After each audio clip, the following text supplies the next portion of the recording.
नमस्कार, मैं आदर्श। भारतीय राजनीति को यदि समझना है, तो हमें मूल 2 बातें ध्यान रखनी होगी कि एक पक्ष होता है, एक विपक्ष होता है। चूँकि भारत बहुदलवाद में विश्वास रखता है या उसकी नीतियों को मानता है, तो कई सारी पार्टियां मिलकर पक्ष में हो सकती हैं, कई सारी पार्टियां मिलकर विपक्ष में हो सकती हैं। समय-समय पे यह उनके अलाइनमेंट में, उनके समझौते में परिवर्तन होते रहते हैं। कुछ पक्ष के लोग विपक्ष में जाते हैं, कुछ विपक्ष के लोग पक्ष में आते हैं। वर्तमान समय में जो भारतीय राजनीति में चल रहा है, चाहे वो पश्चिम बंगाल का उदाहरण हो या हाल का ही महाराष्ट्र का, बहुत सारे सांसद, विधायक अपनी पार्टी छोड़ के या तो नए दल में जा रहे हैं या तो किसी ऐसे दल में जा रहे हैं जिसमें वो पहले नहीं थे। हो सकता है वो पक्ष में हो या विपक्ष में। महाराष्ट्र के केस में जो शिवसेना थी उसके 2 टुकड़े हुए थे। एक बाला साहेब उद्धव ठाकरे वाला ग्रुप, दूसरा शिंदे वाला ग्रुप। तो अभी कुछ सांसद जो उद्धव ठाकरे ग्रुप के थे, यूबीटी ग्रुप के, वो वहां से छोड़ के शिंदे गुट में शामिल हो गए हैं। क्योंकि उनके पास 2/3 बहुमत संख्या है, इसलिए उनकी सदस्यता नहीं निरस्त होगी। और यही कुछ देखने को मिला पश्चिम बंगाल में।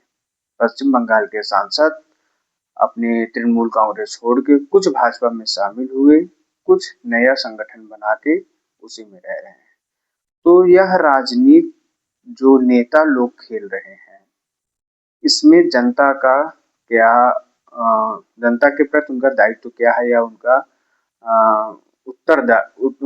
किसको जवाबदेही है।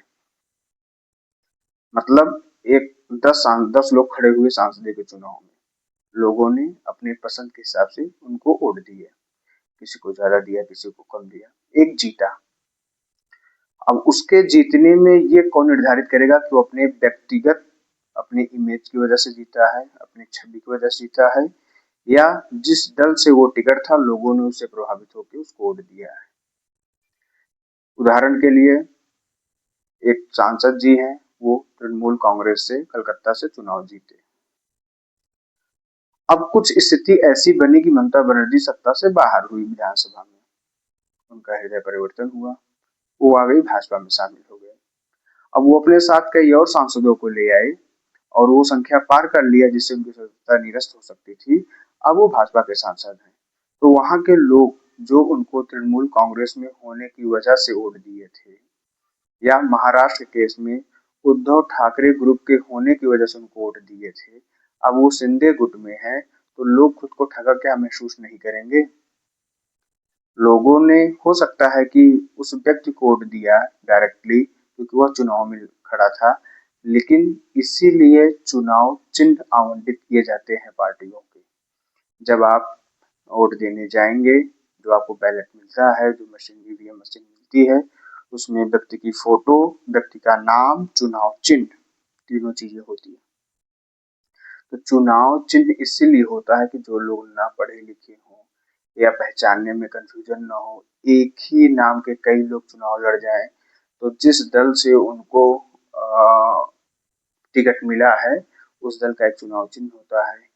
जो निर्दलीय भी लड़ते हैं उनको भी चुनाव चिन्ह मिलता है। तो इसको नकारा नहीं जा सकता है कि दलों के, पार्टियों के अपने वोट बैंक होते हैं। यदि वो उस वोट बैंक की वजह से वो जीता है और 2/3 लोग उससे नाखुश हो गए, तो यह नियम जो है कि 2/3 लोग हैं, तो हो सकता है कि उस दल के जो लीडिंग मेंबर थे उनमें कमी हो, परंतु जो लोग उस दल को जिताए थे उनका क्या, वो तो खुद को ठगा हुआ महसूस करते हैं कि हमने इसको जिताया इसलिए अब ये कर रहा है ये। इसके बहुत सारे ऐसे उदाहरण हैं कि लोग वोट देते हैं किसी और को, सत्ता चलाता है कोई और। बिहार इसमें सबसे प्रबल रहा है। नीतीश कुमार और लालू जी साथ में चुनाव लड़े, कुछ दिन सरकार चलाए, नीतीश कुमार पलटी मार के भाजपा सत्ता में आ गई। लोगों ने तो वोट दिया था कि भाजपा सत्ता में ना आए या नीतीश और लालू का गठजोड़ सत्ता में आए, लेकिन सत्ता में आए भाजपा और नीतीश। तो कुछ ऐसा प्रावधान क्या नहीं हो सकता है राजनीति में कि इस कमी को दूर किया जाए, कुछ ऐसा रास्ता निकाला जाए कि ऐसी सिचुएशन ना हो कि लोग जिसमें खुद को ठगा महसूस करें। क्योंकि at the end of day democracy जो है लोगों के लिए है, लोगों के द्वारा है, लोगों का है। तो जब लोग सरकार चुनते हैं तो बिना लोगों के सलाह से कोई भी सांसद इस दल से उस दल, कोई भी पार्टी इस गठबंधन से उस गठबंधन, जो आज विपक्ष में है कल वो सत्ता में आ जाएगा। इसी में धांधली, पैसा चलना, जुगाड़ चलना, अपहरण, जबरदस्ती, दबाव बनाना और सरकारी तंत्रों का दुरुपयोग करना, ये सब होता है। तो इसके लिए कुछ एक ठोस कदम होना चाहिए सरकार का। आपका क्या विचार है? कमेंट करके जरूर बताइए।